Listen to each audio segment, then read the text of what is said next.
আসসালামু আলাইকুম। বীর চট্টলা টিভি থেকে আমন্ত্রণ জানাচ্ছি। আমি তানিশা সুলতানা আফিফা। লক্ষ্মীপুর জেলার কমলনগর উপজেলার হাজিরহাট ও চর লরেন্স ইউনিয়নের বিভিন্ন এলাকার হাজারো মানুষ খাল দখল ও অসম্পূর্ণ খনন কাজের কারণে পানিবন্দী হয়ে চরম দুর্ভোগে পড়েছে। জারির দোনা ও তুলাতুলির দুটি গুরুত্বপূর্ণ খাল দীর্ঘদিন ধরে অবৈধ দখলে থাকায় বর্ষা মৌসুমে পানি নিষ্কাশনের পথ বন্ধ হয়ে যায়। ফলে সামান্য বৃষ্টিতেই দেখা দেয় ভয়াবহ জলাবদ্ধতা। সম্প্রতি কমলনগর উপজেলার প্রশাসন জারির দোনা খাল দখলমুক্ত করতে অভিযান চালালেও তা ছিল অনেকটাই প্রতীকী। হাতে গোনা কয়েকটি ছোট দোকানঘর ও কাঠের ঘর ভাঙা হলেও প্রভাবশালী ব্যক্তিদের বহুতল ভবন, মার্কেট ও বড় স্থাপনা অক্ষতই থেকে গেছে।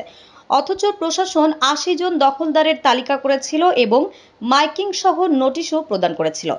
স্থানীয় অভিযোগ করেছেন, মূল খাল দখলমুক্ত না করে সামান্য কিছু ময়লা পরিষ্কার করে প্রশাসন প্রাথমিক খনন সম্পন্ন দেখিয়ে দায় শেষ করেছে।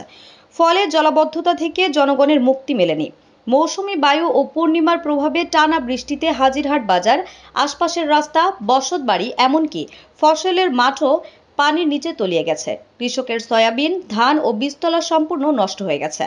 হাজিরহাট এলাকার কৃষক আব্দুল করিম, আলী হায়দার ও ইসমাইল হোসেন জানান, জারির দোনা খালটির বড় অংশ দখল থাকায় পানি নিষ্কাশন হয় না। ফলে আমাদের চাষের সবকিছু পানিতে ডুবে গেছে। এদিকে চর লরেন্স ইউনিয়নের তুলাতুলি খালটি খননের উদ্যোগ নেয় বাংলাদেশ কৃষি উন্নয়ন কর্পোরেশন বিএডিসি। প্রায় ৮ কিলোমিটার দীর্ঘ এই খালের ৯০% কাজ শেষ হলেও শেষ অংশে এসে দখলদারদের বাধার মুখে পড়ে কাজ বন্ধ হয়ে যায়। স্থানীয়রা প্রতিবাদ, মানববন্ধন ও বিক্ষোভ করলেও প্রশাসন আর উদ্যোগ নেয়নি। এলাকার বাসিন্দা মোহাম্মদ বাশার, মোসলে উদ্দিন ও মানিক জানান, খালটির শেষাংশ খনন না করায় এখন আমাদের এলাকার ঘরবাড়ি থেকে শুরু করে পাশের গ্রামগুলো পানির নিচে। বছরের পর বছর ধরে এই দুর্ভোগ চলছে। হাজিরহাট বাজার পরিচালনা কমিটির সাধারণ সম্পাদক মুহাম্মদ কামরুল ইসলাম বলেন, জারির দোনা খালের উচ্ছেদ ও খনন কাজ জনগণের প্রত্যাশা অনুযায়ী হয়নি। তাই দুর্ভোগ কমার পরিবর্তে আরও বেড়েছে। রাস্তাঘাট, দোকান ও ঘরবাড়ি পানির নিচে চলে গেছে।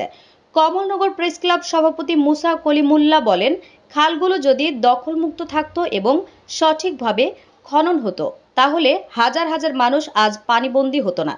এ বিষয়ে কমলনগর উপজেলা নির্বাহী কর্মকর্তা ইউএনও মোহাম্মদ রাহাতুজ্জামান বলেন, প্রত্যাশা পূরণের মতো আর্থিক সামর্থ্য উপজেলা পর্যায়ে নেই। সংশ্লিষ্ট ডিপার্টমেন্টগুলোকেও জানানো হয়েছে। এলজিডি ও বিএডিসির প্রকল্পের আওতায় শীত মৌসুমে পূর্ণাঙ্গ খননের উদ্যোগ নেওয়া হবে।